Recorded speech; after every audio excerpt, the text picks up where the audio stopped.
Hello? Hi, it's me, Peter Lane. You should already know, I am the owner and manager of this location. Welcome to your new job at Endro's Tech Museum. This is the place designed to showcase old artifacts and materials present from all the Endro and associated locations from the past. We got as much as we could find, and it's all stored here. Now, normally I take the night shift, which might sound weird for a manager to do, but that's not important to you. As of recent, however, my schedule has become increasingly busy, so we've been looking for a new person to take the night shift. That's where you come in. Now, the purpose of this call is just to teach you the basics of the job, so that you can work self-sufficiently. The first and most important thing for you to learn is the functionality of this building's power. At night, we run the building on a backup generator, which has a finite amount of power. If you aren't careful, you may experience a power outage. To counteract this, you've been equipped with a panel that will allow you to recharge its power that can be accessed if you look to the top left. You may have already noticed, but your office has been fitted with state-of-the-art security doors. Be aware that to function at 100% strength, these doors will actually use up generator power. To add on to the issues with doors, because of the nature of how the backup generator works, if any doors are closed, it will forcefully divert a lot of the power from your recharge panel, which will make it inaccessible until the doors have been opened. Lastly, during your shift, you may have to use the motion tracking panel to your right, which shows all detected movement in the building. Ideally, you should only be able to see your blinking icon in the office on the screen. However, due to recent malfunctioning of the animatronics, you may also notice them on the screen as well. The purple one is Endro, who you should already be familiar with, considering he is the namesake of this place, and the green one is an animatronic called CB. Now, what do I mean by malfunctioning? Well, at times the animatronics seem to show weird behavior. We aren't too sure why, and it doesn't really necessarily matter why either. They shouldn't be able to cause you any harm, just be wary of them, and don't get too close. Additionally, on the panel you notice the Skelerina Cam Feed option, which shows you footage of Skelerina, an animatronic. The reason we have this set up so you can see Skelerina directly is because the only way to prevent her from malfunctioning is to press the Skelerina reboot option as she's moving. Not after, but while she's walking on the camera. If she's standing still, it's already too late. You'll be notified of when she's moving if you ever hear 3 consecutive ding noises. I think that's about all the information you need to know during your shift today. I know it's odd with the animatronics moving around and all the security measures, but there's really nothing to worry about. Honestly, we just have an alternate way of working around the place. Well, you'll get through it. Talk to you tomorrow.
Hello.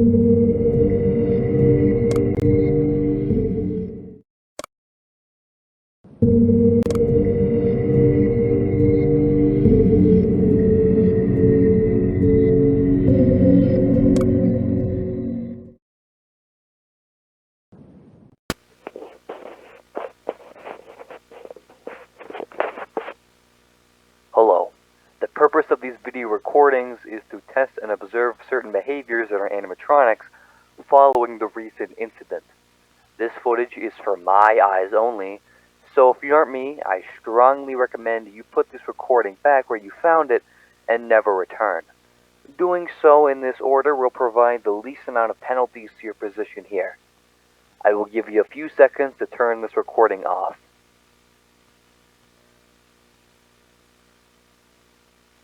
This is test number 1. Before me is Endro. He has been fully repaired since the incident, and because of this, he seems to have become much more docile. He seemed as if, like many of the already repaired animatronics, anomalous behavior from him now seems to be almost purely limited to the nighttime, likely because it's easier to override internal systems when there aren't any shows going on. This test will consist of 3 stages. Stage 1 will be an audio response test, i.e., I play a sound and see how Endro reacts. Stage 2 will be a voltage response test, i.e., I send the volt of electricity through Endro and see how he reacts. Stage 3 will be an internal lighting systems test, i.e., seeing how some of Endro's newly installed internal lights function, if they do so at all. I will now begin the audio response test. Playing audio in 3, 2, 1.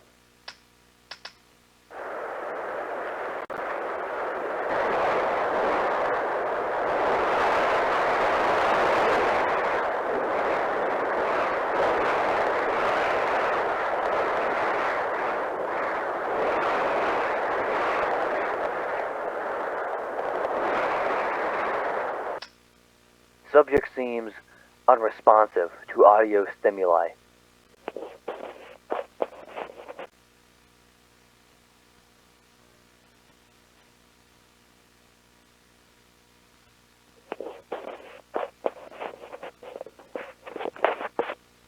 I will now begin the voltage response test, beginning in 3, 2, 1.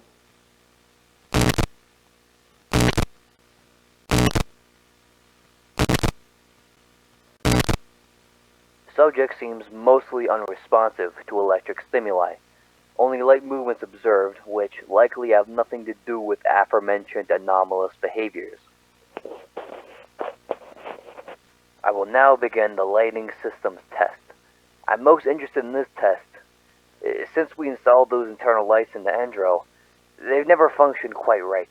Beginning in 3, 2, 1.